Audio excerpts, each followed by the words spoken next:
Hi everyone, Blackwell here. Today I'm going to be going over my Dromai deck. This is the version I play. I found some decent success with it locally. I've top aided ProQuest, won a couple armories. Depending on your playstyle, you may want to make some changes to the deck. This is heavily tailored to how I like to play the game. But yeah, let's get into it. I'm not going to go over a whole lot of what cards do in this, or general how to play Dromai things. This is going to be focused more on strategy and why I made individual card choices. But if you'd like to see a different video going over how Dromai works at more of a basic level, I could certainly do that in the future.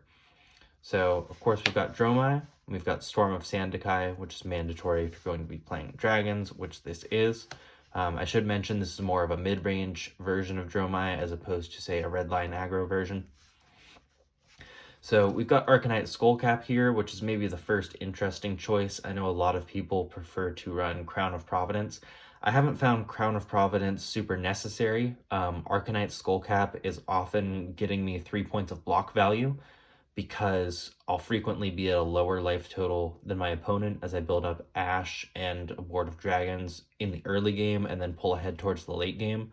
So that 3 points of block value is often more useful to me than clearing something out of Arsenal, especially given that the most common card for me to Arsenal is a Sigil of Solace, so I'm not super worried about getting CNC'd. You can certainly play Crown if you have one, but if you don't, I wouldn't worry too much about getting one for this deck. Next up, we've got Flamescale Furnace, which is, pretty standard for any of the Dragon Dromai builds. One maybe small thing I want to go over real quick with Flamescale Furnace is the Icelander matchup. A lot of times I will come in with one of my one-cost attack actions as my first thing on a turn against Icelander. So that way, if Icelander responds by giving me a Frostbite, I'm able to activate Flamescale Furnace, pitch another red card, and then I'll have 2 resources floating, which makes it much more likely that I'll be able to come in with a couple dragons later on in that turn. So just one little thing there. But yeah, this is pretty standard. Dromai gives you 3 points of block value. Very strong. Next up, we've got Silken Form. I've seen some people running Waves of Reality in this spot. Personally, I think Silken Form is one of the strongest equipment in the deck, if not the strongest, aside from the mandatory Storm of Sandakai. And the main reason is this transform target Ash you control into either Ashwing ability. Because even though your Ashwings are fairly weak, they're just 1 attack, 1 health, Arcane Barrier 1, if this comes in a lot over the course of the game, this can easily be like 5 value. So with Silken Form, I'll often like to pop it after my opponent, say, for example, doesn't pop my dragons after I come in with 2 or 3, and then I'll destroy this, turn an Ash into an Aether Ashwing, and come in with that. Because oftentimes that means my opponent isn't going to be able to clear my board right away, so this will be getting a lot of value. So Silken Form, very strong, big fan of it. One important thing to remember with Quell is that you can Quell and then before the end phase destroy it to get the Ashwing, so you can get both. You can also Quell more than once per turn, but you can only Quell per instance of damage. Alright, next up, Phantasmal Footsteps. This is probably the least necessary for Dromai in general, but it is important for my build. I run a lot of those Phantasmal attack actions, and so Phantasmal Footsteps is pretty important to make sure my turn is able to continue even if they pop those. Its second ability for defending can also be useful for generating Ash on the first turn. If we're blocking our opponent's thing, can be useful for hitting breakpoints and generating Ash rather than, using 2 cards in hand to block a 4 attack. So very useful, but given its high price tag, you can always replace the Phantasmal attacks with something else. And I'll cover that a bit more later. But it is important for specifically the build I'm running. Now, Crown of Reflection and Ghostly Touch. Crown of Reflection is our only Arcane Barrier equipment, and again, those Ashwings have Arcane Barrier, so I'm not typically too worried about Arcane in the Wizard matchups. But I do bring it in for those, and for Runeblade. Now, the more important ability here, in my opinion, is the one that lets you destroy an aura to put another aura into the arena. This lets you get out Passing Mirage and attack with Ghostly Touch in the Guardian matchup. So oftentimes you'll have a Burn Them All out that's getting kind of high when you draw into that Passing Mirage. And if you've set up your pitch stack correctly and you have Passing Mirage and another blue card, then you'll be able to destroy this, destroy the Burn Them All, put the Passing Mirage into play, and then still be able to come in with this, which normally you can't because Passing Mirage doesn't have Go Again. So this is very strong, one of the best ways to end the game in the Guardian matchup, when you've got this up to, say, 20 counters or so. So that covers the equipment suite. Now let's get into the main deck. I do like to, generally speaking, have my Flesh and Blood decks as a main deck of 60 cards, and then have the sideboard separate from that. Just the way that it's easiest for me to think about, cards that come out and come in certain matchups. Anyway, and I'll go over what comes out or in certain matchups. First off, we have our 0-cost dragons. We've got Asvali, and we have Dromai.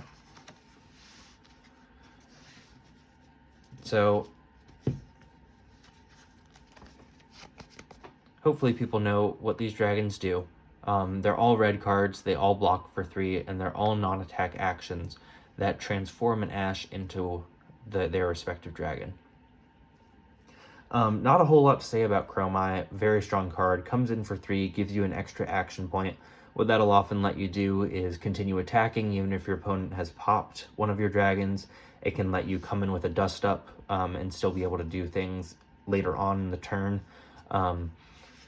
Both Dromai and Asvali are often cards that in a lot of matchups you want to save for later in the game, because they let you have more explosive turns where you get onto the board really quickly. Whereas, if you play them earlier in the game, sometimes they're not going to be able to do as much. You'll just get in for one attack and then your opponent will respond and kill it. Asvali in particular is very important in the mirror because its arcane damage ability is able to easily clear multiple Ashwings, or you can use it to target a Yenderai, get that endurance counter off of it, and then say hit it with the Asvali and maybe an Ashwing and more easily clear the Yenderai. So Asvali is one of those cards you really want to hold back in the mirror in order to clear your opponent's dragons. So not a whole lot else to say there. Dromai can also be useful for setting up Passing Mirage and Ghostly Touch, but we'll get into that later when we talk about the Guardian matchup. All right, next up we have Miragai, who in a lot of matchups is the most important dragon in your deck. So really quickly, your first dragon attack each turn loses and can't gain Phantasm.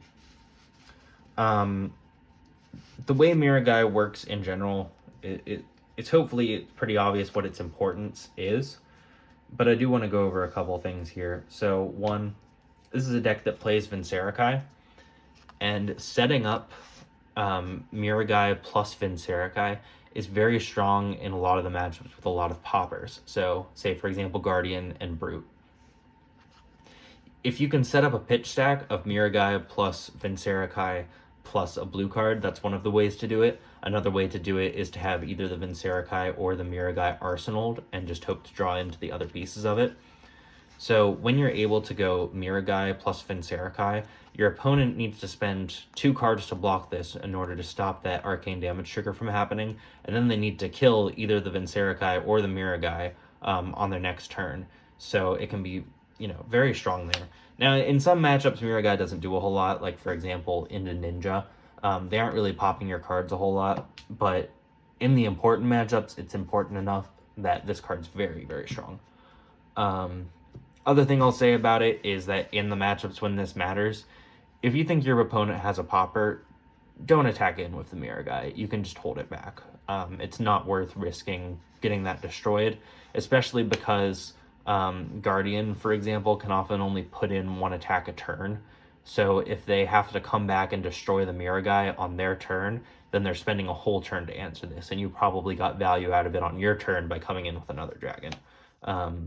Now, if this is the only dragon you have and, you know, you're attacking with it and it doesn't have Phantasm, then, you know, great. But ideally, it's buffing something else up. So I am going to go over Vincerikai real quick. I just talked about, you know, that good interaction with Miragai. Vincerikai is a card that I know a lot of Dromai decks don't play because it's pretty fragile, but it threatens so much damage that if you're able to set it up to where, you know, it doesn't have Phantasm, or if you're just playing it into one of the matchups where they can't pop very easily, Vincerikai just threatens so much damage and demands an answer on the following turn as well. So I really like to play it. The fact that I'm playing the legendary dragons, which we'll get to later, also makes it so that Vincerikai is another outlet for those blue cards, which we oftentimes want to pitch to set up pitch stacks later in certain matchups. So I'm a big fan of Vincerikai. I'd say the only matchup it really comes out against is against Wizard, just because they can use their arcane, some of their arcane cards to destroy it really easily when you declare the attack, and that'll shut your whole turn down. Which is really one of the few ways that you can lose the Wizard matchups, is if they're able to get a huge tempo swing off destroying Vincerikai.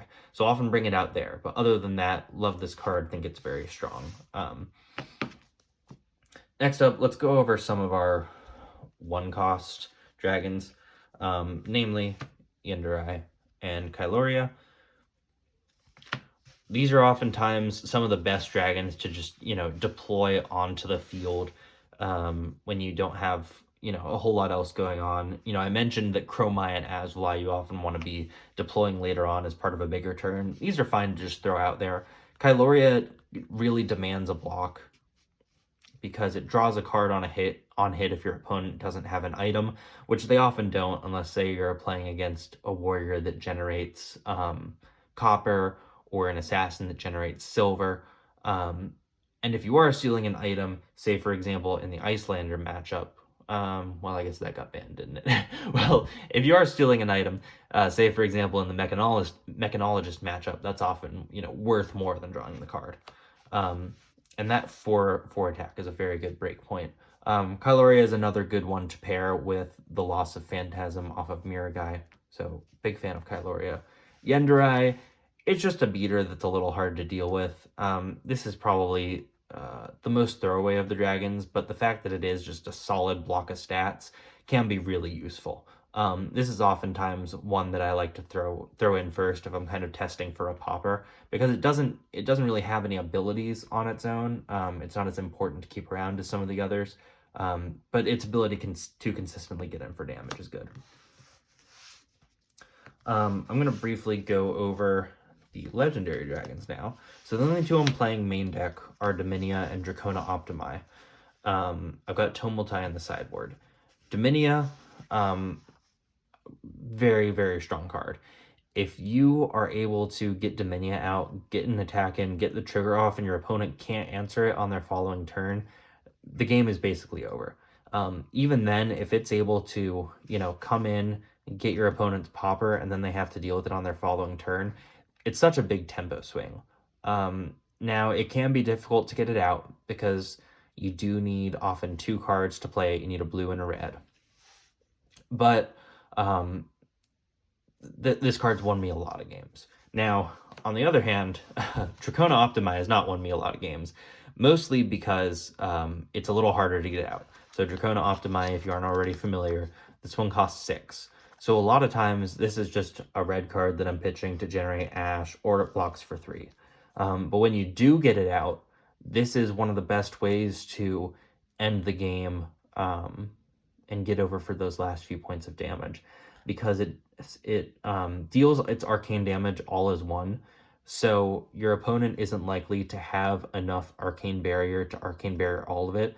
And so you're going to be getting some amount of guaranteed damage from Dracona Optimi. So when it gets to the end and you just need to deal those last few points of damage, it doesn't necessarily even matter if this gets popped or not, if you're able to hit enough red cards off the top of your deck.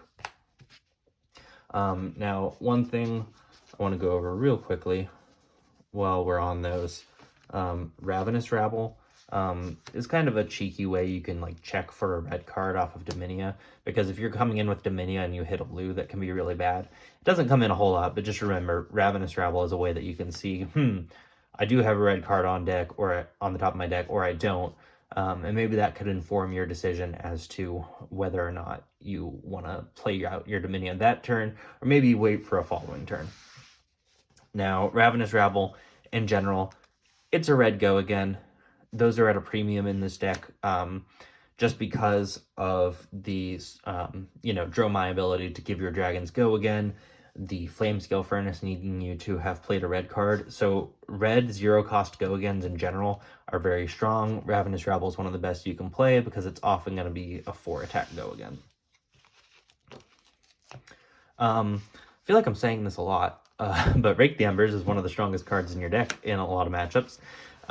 What can I say? There's a lot of strong cards in this deck.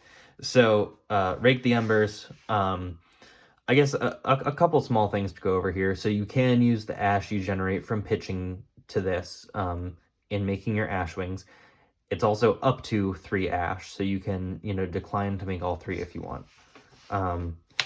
Against a lot of the aggro matchups, this can be one of our best cards just because we're able to swarm the board. They can't necessarily deal with all of them right away. If we're playing into like Ranger or Runeblade, these can be really good to just consistently get damage in each turn and our opponent not necessarily being able to deal with all of them at once, especially if we're playing this in conjunction with one of our other dragons. It's a very important card. I don't think I ever really take this card out. I used to take it out in the Ninja matchup, for example, or the Dory matchup, where I was just worried about giving my opponent a lot of free opportunities for on-hits. But really, if they're coming after your Aether Ashwings with a lot of resources on their turn, you're probably pulling ahead in that game because they're spending a lot of time just trying to answer things, and your dragons are still going to be coming in for damage on their turn. It's a great card. I don't really take it out in any matchup anymore. Definitely test it out in different matchups, see how it plays for you. Next up, we've got Sweeping Blow. Just really good ash generation. This hopefully doesn't need a whole lot of explaining. Very good card. One of the best ones to have earlier on in the game. Next up, Sigil of Solace. If you don't already know why this is so good in Dromai, the main reason is it's just kind of like a free red card. So this lets you do things like, just give your dragons go again off of a 1-card hand. You can keep this in Arsenal, so that way if you ever find yourself having to, say, for example, block out a full attack, you still have a way to give those dragons go again. Great into CNC, because you can just play this in response. It's just an instant. If you're going second on the first turn of the game, you can play this and then pitch other things to your Flame Scale Furnace to generate ash essentially for free. So really, really strong card.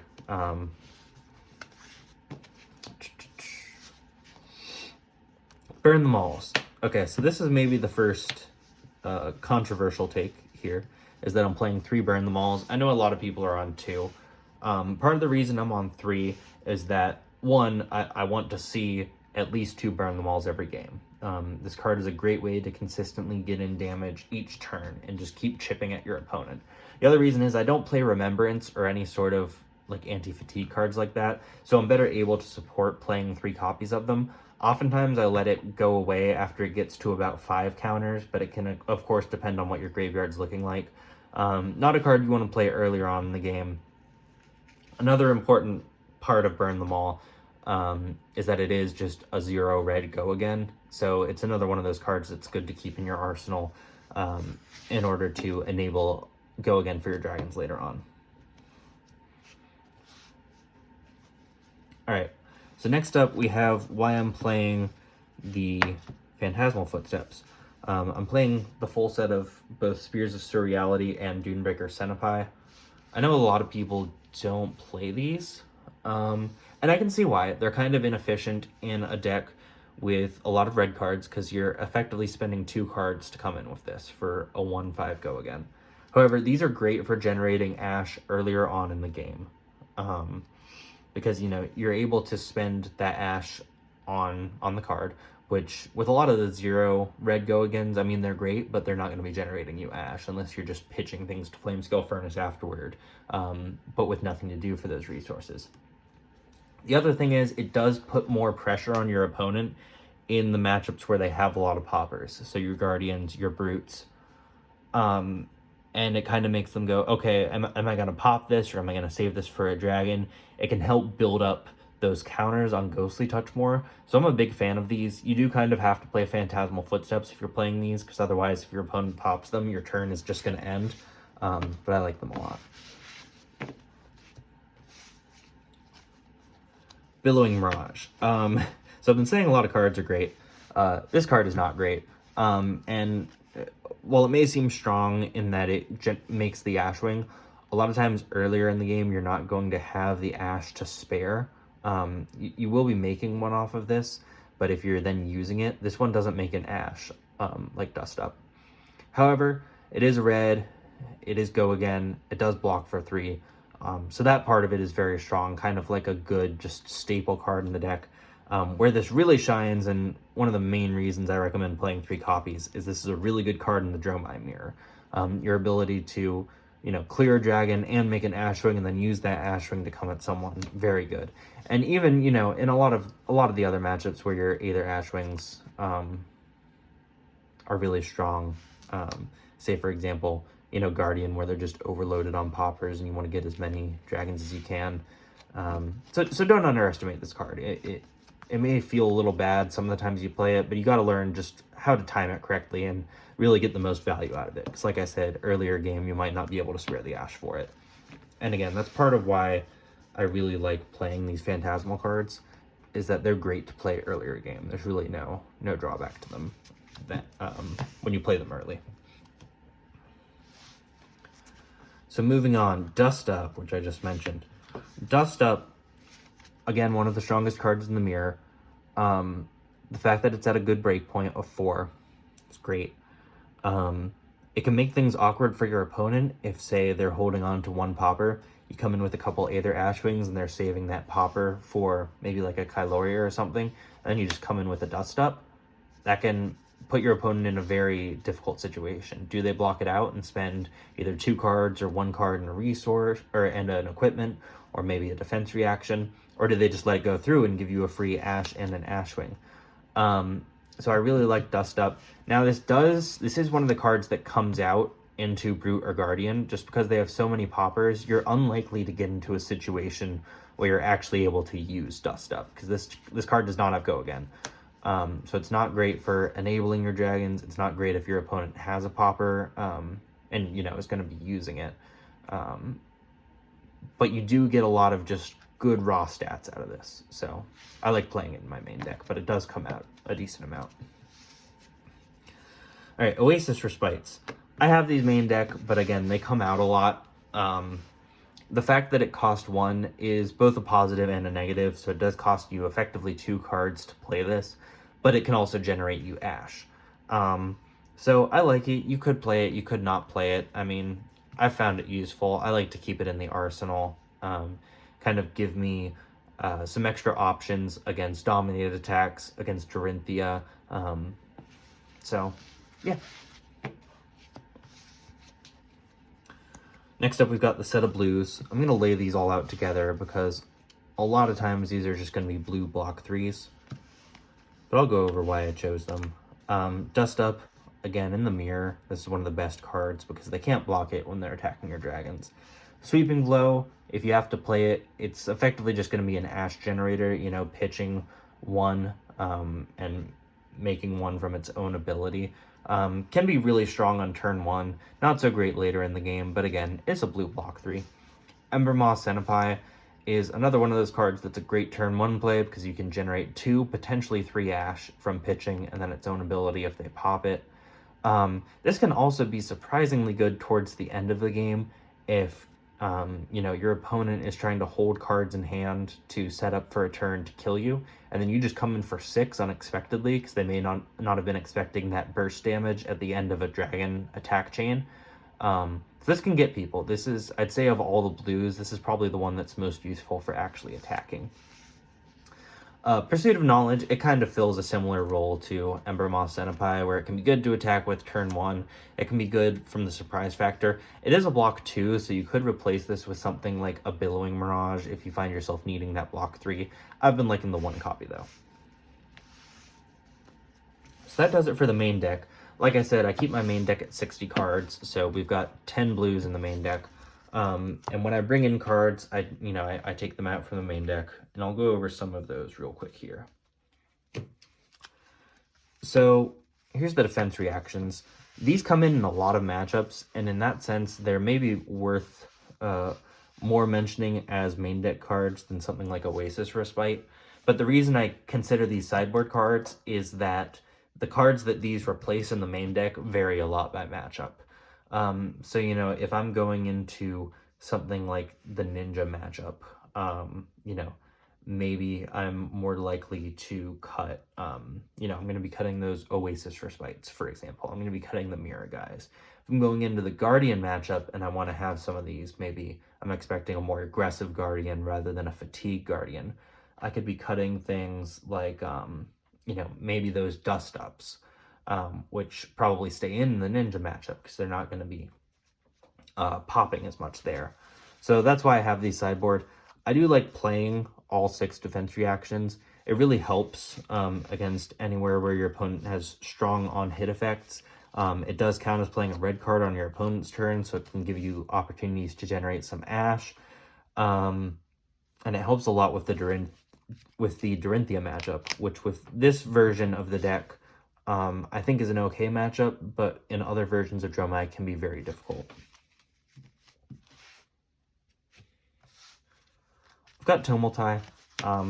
Pretty simple. He comes in matchups where equipments matter. What matchups are those? Namely, Wizards, you want to destroy their Stormstriders. Against Ranger, destroying New Horizon. Against Oldhim, destroying Crown of Seeds. There's some matchups where he doesn't do a whole lot, and of course in those he stays out. He does cost 5 to play, so he's not the easiest. But he is one of those cards that if you're just able to high roll him turn 1 against a matchup where it matters, like Wizard, like Oldhim, that can win the game on the spot, more or less. All right, now we've got the Guardian cards. So I've got Dust from the Red Desert for Vincerikai. This is a card that I know a lot of people don't like. It doesn't have Go Again. It doesn't do a whole lot by itself. But being able to take away Phantasm from Vincerikai can be very strong. Because again, your opponent probably is going to be spending 2 cards to block it out. So this comes in Guardian. It's just able to get you a lot of value from Vincerikai. They have to spend 2 cards to block it, 1 card to come back and destroy it on their following turn. And you just need more ways to punch through damage in that matchup. With Passing Mirage and Semblance, these are all cards, again, that take away Phantasm. So Passing Mirage has that combo with Crown of Reflection, where you can destroy a Burn Them All, put the Passing Mirage in, and then attack with your Ghostly Touch, ideally when it has 20 or so counters, in order to come in for a lot of damage and end the game. So in order to set that up, you need Passing Mirage and 1 other blue as a pitch stack. Semblance can do a similar thing, again, to stop your Ghostly Touch from getting Phantasm. In order to make this work, you do have to set up a pitch stack of 3 blues, so Semblance and 2 other blues, so that you can pitch to activate Ghostly Touch and be able to pitch for Semblance. So that's a little harder to set up, but it's not too difficult if you just pay attention to it over the course of the game. One benefit of that is that it does help you set up for the other one, because say, for example, like this is your pitch stack. In order to pitch for Ghostly Touch, you go pitch Ghostly Touch and then pitch Semblance. Then you would just need to have another blue in order to do it again if that first time wasn't good enough. So again, these are all Guardian matchup cards. I think having this package improves your odds of winning, especially into Oldhim, quite a bit. It gives you almost a late game inevitability. And this is why I don't play cards like Remembrance, because if you're able to set up this pitch stack correctly, I find you often don't need it. You'll be able to end the game easily enough. Semblance can also potentially do some things to stop, say, a Phantasm pop on Vincerikai if your opponent's low enough. So you can get creative with it, but usually it's going to be those Ghostly Touch pitch stacks. Then I also play an energy potion. It's a blue. It helps come in for the rest of these. You can play it out earlier in order to, you know, try and make playing one of your legendary dragons a bit easier. You could just play another Passing Mirage in this spot. I do like this in case Oldham's playing that one card that can destroy an equipment. I'm blanking on its name now. But yeah, this could be another Passing Mirage just to give you more options. It depends. So that's all of the main deck, the sideboard, and the equipment. I hope you enjoyed this Dromai deck tech. If you did, please give it a like and consider subscribing. Again, my name is Blackwell. Thank you for watching.